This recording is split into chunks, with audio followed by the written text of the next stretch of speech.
Hello दोस्तों, आज हम बात करेंगे इक्विवेलेंस रिलेशन क्या होता है। तो पहले डेफिनेशन देख लेते हैं। आर कोई रिलेशन है। R is R relation on a set A कोई हमने नॉन एम्प्टी सेट लिया, उस पर आर कोई रिलेशन है। इस set to be equivalence relation if and only if पहली कंडीशन क्या सेटिस्फाई करे कि आर इज रिफ्लेक्सिव होना चाहिए, दूसरा क्या है आर इज सिमेट्रिक होना चाहिए, तीसरा आर इज ट्रांजिटिव होना चाहिए। अच्छा, रिलेशन क्या होता है? आर ये हमारा सबसेट होता है ए क्रॉस ए, और ए क्रॉस ए क्या है? हमारा कार्टेशियन प्रोडक्ट है, यानी कि ये हमारा A comma B such that A comma B belongs to A. ठीक है, ये हमारा कार्टेशियन प्रोडक्ट का सबसेट होता है रिलेशन आर। अब सबसे पहला क्या है? रिफ्लेक्सिव।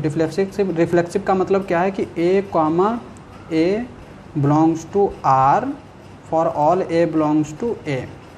अब यहाँ पे देखिए, चूँकि ए और बी कहाँ से हैं? ए से हैं, तो इसका मतलब इस सेट में ए क्रॉस ए में ए कॉमा ए टाइप के भी एलिमेंट्स होंगे। ठीक है, तो आर क्या है कि आर के अंदर भी ये सारे एलिमेंट्स होने चाहिए, तब हम इसको कहेंगे पहला कि ये रिफ्लेक्सिव होगा। दूसरा सिमेट्रिक होना चाहिए। सिमेट्रिक का क्या मतलब है कि अगर ए कॉमा बी बिलोंग करता है आर में, तो ये इम्प्लाई करना चाहिए B comma A belongs to R, यानी आर कोई रिलेशन है, रिलेशन इसके एलिमेंट्स इसमें हैं।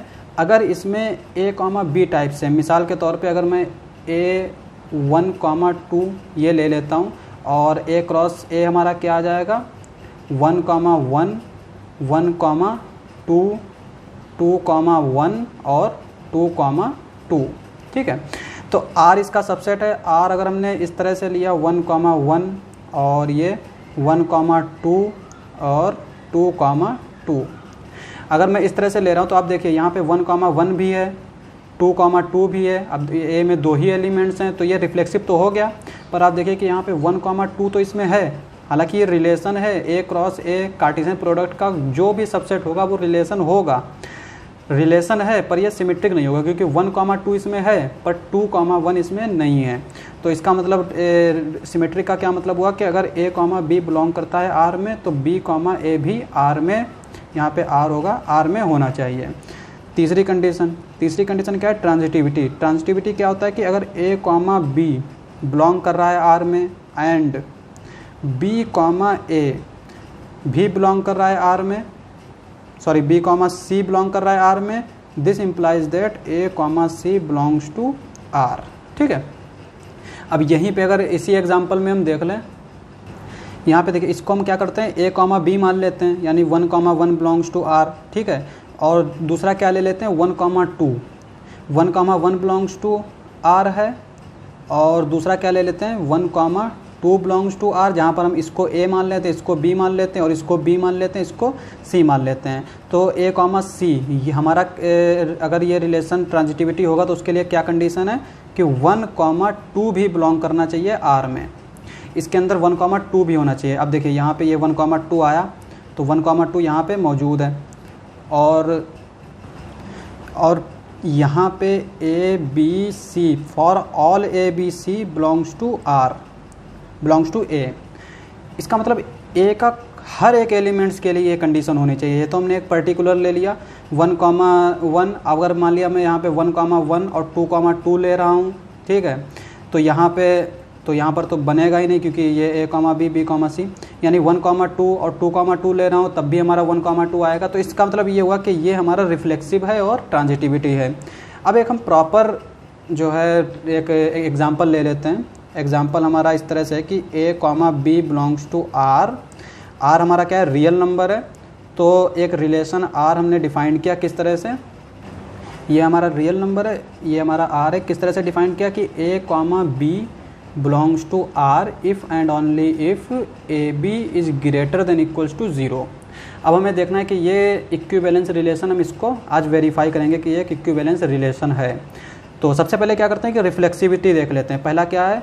इक्विवेलेंस रिलेशन होने के लिए रिफ्लेक्सिव होना चाहिए। तो अब आप यहाँ पे देखिए ए कॉमा बी, तो हम यहाँ पे A comma A belongs to R हमें ये दिखाना है। अब देखिए यहाँ पे हम क्या करते हैं? ए स्क्वायर। तो ए स्क्वायर हमारा क्या है? इसको हम ए कॉमा ए इंटू ए भी लिख सकते हैं। ए स्क्वायर हमेशा ग्रेटर देन 0 होगा, जहाँ पर ए हमारा कहाँ से आ रहा है? रियल नंबर आर से। वो ग्रेटर देन 0 क्यों होगा, क्योंकि ये स्क्वायर है और अगर ए हम निगेटिव भी लेंगे तो उसका भी स्क्वायर क्या हो जाएगा, पॉजिटिव हो जाएगा। तो इसका मतलब ये ग्रेटर देन 0 तो रहेगा। तो ये पहली कंडीशन तो सेटिस्फाई करेगा, रिफ्लेक्सिव तो होगा, ठीक है। अब दूसरी कंडीशन देख लेते हैं। दूसरी कंडीशन क्या है हमारा, सिमेट्रिक होना। सिमेट्रिक के लिए क्या है कि ए कॉमा बी अगर आर में है तो बी कॉमा ए भी आर में होना चाहिए। तो सिमेट्रिक के लिए देख लेते हैं कि A B greater than equals to 0 है, ठीक है। इसको हम क्या लिख सकते हैं, this implies that B A greater than equals to 0। चूँकि ए और बी क्या होता है, ग्रेटर देन इक्वल्स टू 0 तभी होंगे जब दोनों निगेटिव हों या दोनों ही पॉजिटिव हों। तो चाहे इसको हम ए इंटू बी लिखें चाहे बी इंटू ए लिखें तो ये हमारा सेम रहेगा। This implies that B comma A belongs to R, अगर हमने ए कॉमा बी लिया था आर में, ठीक है।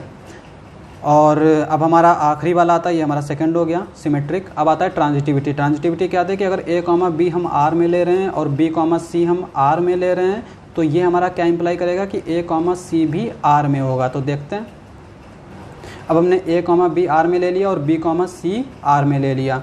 अब ये देखिए ये आर में है तो आर में हमारा रिलेशन किस तरह से डिफाइंड है, A B is greater than equals to 0 and अब यहाँ पे बी सी भी आर में है तो B C greater than equals to 0। अब हमें शो क्या करना है कि A C greater than equals to 0 होगा।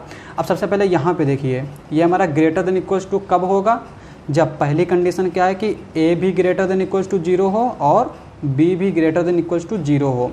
दूसरी कंडीशन क्या है कि ए लेस देन इक्वल्स टू 0 हो तो बी भी लेस देन इक्वल्स टू 0 ही होना चाहिए, ठीक है। सेम यहाँ पर भी आएगा कि B greater than equals to 0 होगा तो C greater than equals to 0 होना चाहिए। अगर B less than equals to 0 है तो सी भी लेस देन इक्वल्स टू 0 होना चाहिए।